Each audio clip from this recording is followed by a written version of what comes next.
Hay algo en la milpa, en el pueblo de San Isidro del Monte, donde el viento huele a tierra húmeda y maíz fresco. La milpa siempre fue motivo de orgullo. Las hileras verdes se mecían como un mar tranquilo bajo el sol, y al caer la noche, el canto de los grillos envolvía los sembradíos como una manta invisible. Pero ese año algo cambió. Don Evaristo fue el primero en notarlo.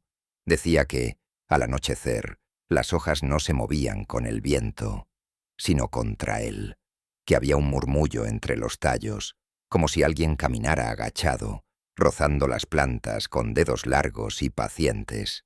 Nadie le creyó, hasta que comenzaron a desaparecer cosas. Primero fue un perro, luego 3 gallinas, después las huellas.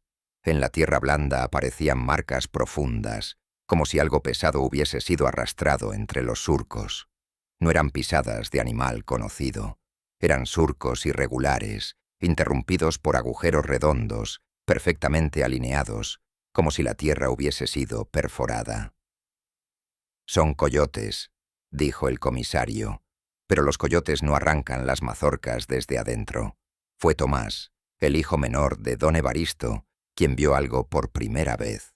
Tenía 12 años y una costumbre peligrosa: atravesar la milpa al anochecer para acortar camino.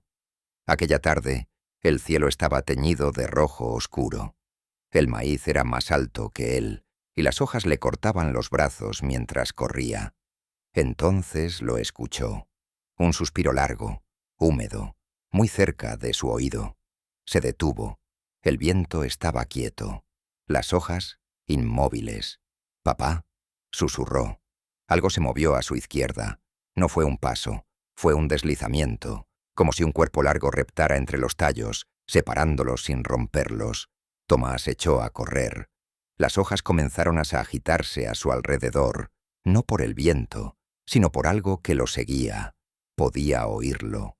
Un sonido viscoso, una respiración profunda, interrumpida por pequeños chasquidos, como semillas rompiéndose. Salió de la milpa con el corazón desbocado. Nadie le creyó del todo. Dijeron que era su imaginación. Esa noche, la milpa no durmió. Desde las casas cercanas se oyeron crujidos constantes. El maíz parecía inclinarse hacia el pueblo, como si estuviera creciendo en dirección equivocada. Las sombras se estiraban bajo la luna llena, proyectando figuras imposibles sobre las paredes. A la mañana siguiente, don Evaristo no apareció. Su machete estaba clavado en la tierra, en medio de la milpa. A su alrededor, las plantas estaban aplastadas formando un círculo perfecto. En el centro, la tierra estaba húmeda, pero no había sangre, solo un olor dulce, empalagoso, como maíz fermentado. El pueblo comenzó a evitar el campo. Nadie quería cosechar, nadie quería acercarse, pero el maíz seguía creciendo, más alto, más grueso. Sus hojas adquirieron un tono oscuro, casi azulado, y entonces llegaron los susurros. No eran imaginaciones. Varias personas escucharon sus nombres pronunciados desde la milpa al anochecer.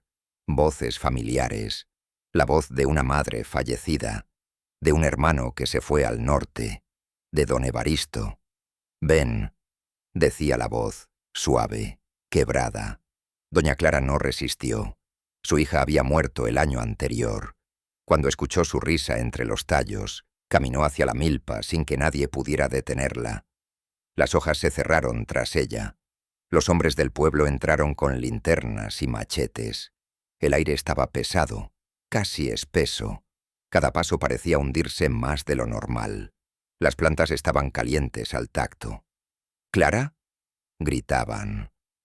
La respuesta fue un susurro colectivo. Las luces comenzaron a fallar.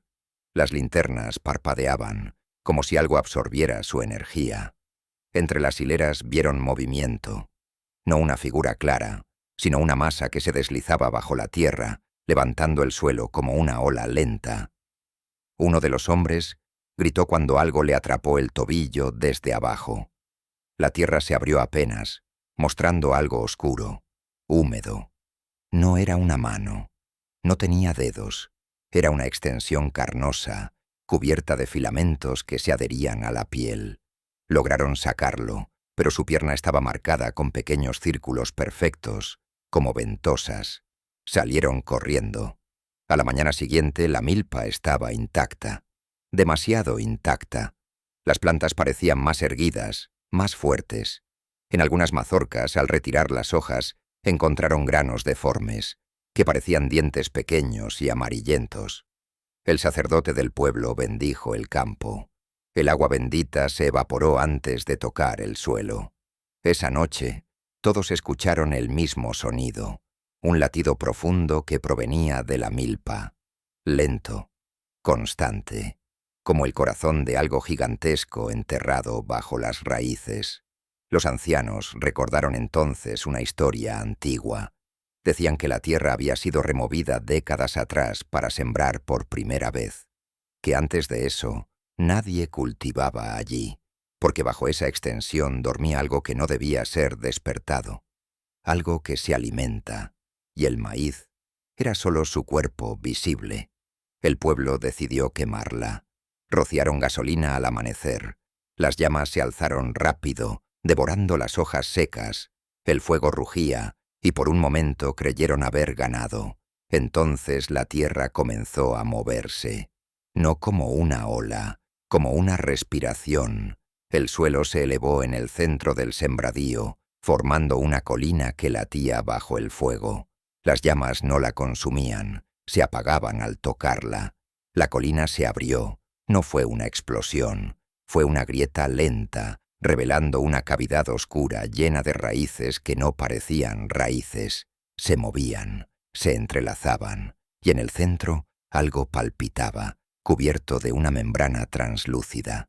Dentro de esa membrana se distinguían siluetas humanas, no cuerpos completos, rostros, fundidos en la superficie, como si intentaran salir. Entre ellos, el rostro de don Evaristo, el de doña Clara, sus bocas abiertas en un grito eterno. El latido se aceleró. Un sonido ensordecedor llenó el aire. Miles de susurros superpuestos. El fuego se extinguió por completo, y entonces las plantas comenzaron a inclinarse hacia el pueblo. Esa noche, nadie durmió. A medianoche, el maíz avanzó. No caminaba, crecía, centímetro a centímetro, extendiéndose hacia las casas. Las raíces rompían el suelo, levantaban las tablas, se filtraban por las rendijas. Para el amanecer, la milpa había reclamado la primera casa. Días después, los viajeros que cruzaban la carretera cercana notaron algo extraño. Donde antes había un pequeño pueblo, ahora solo se veía un campo de maíz interminable, moviéndose suavemente bajo el sol. Si alguien se detenía demasiado tiempo, podía escuchar un murmullo entre las hojas, voces humanas, susurrando su nombre, y cuando el viento sopla en dirección contraria, las hojas no se mueven con él, se mueven hacia ti.